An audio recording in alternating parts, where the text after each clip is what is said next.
Hi there. I want to talk to you today about the Faith-Based Security Network, or what we call often the FBSN. The FBSN is a 501c3 nonprofit association that's for members of faith-based security operations across the country and their law enforcement peers. The FBSN is based on 5 critical benefits. That's networking, developing benchmark studies, sharing best practices, which also includes best resources, threat information, and public policy. One of the things I've seen in this, what I call a great endeavor, it's an endeavor led by volunteers for the most part. And that endeavor is commonly called church security, but since I see so many that aren't a real church, there's all kinds of faith-based organizations that aren't churches, but their security needs are very similar.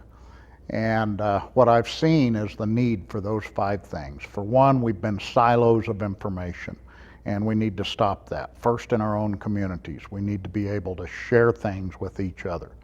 Next is beyond our communities. We need to be able to have the connectivity to work with others across our state and across our nation. And we need benchmarking. Benchmarking is the kind of thing that provides an answer to that question, what is normal? Because right now we don't know what's normal in this faith-based security operations. We don't know a church of 500 what they should budget for security, or how many people should serve on that team, and how many of those people should be medical and how many of them should be protection. There's a lot of ratios out there that you'll get a different answer from everybody you speak with. And so we're trying to develop some benchmarking studies so that we can define normal. Another is sharing of best practices.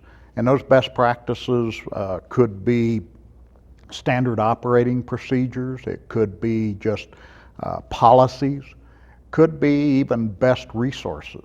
There's some resources out there who work really well for the faith-based community, and there's resources that are really good, but they don't serve the faith-based community that well. So we're developing a list of best resources. And another thing is public policy.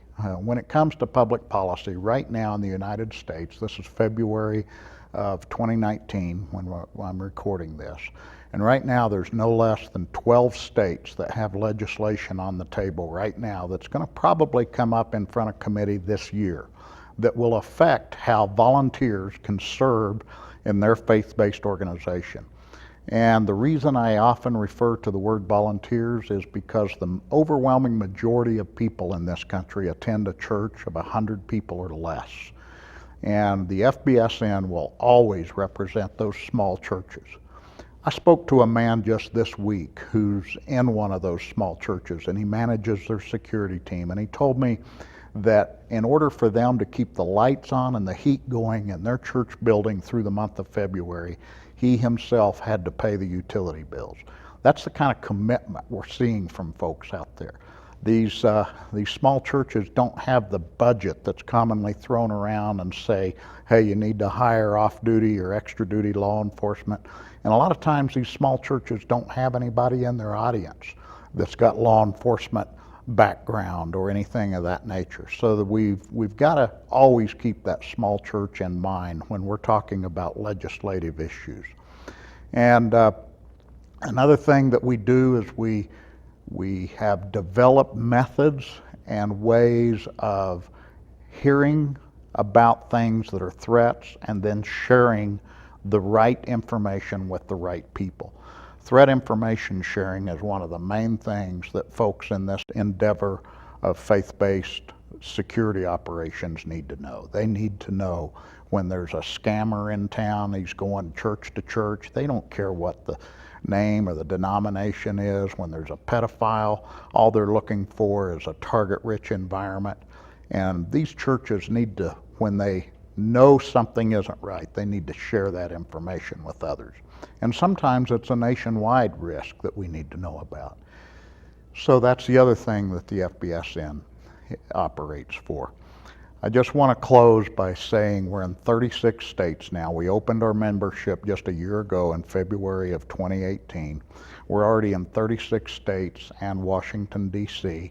We hope to be in all 50 states by the end of 2019. And as we grow, we want you to be a part of it.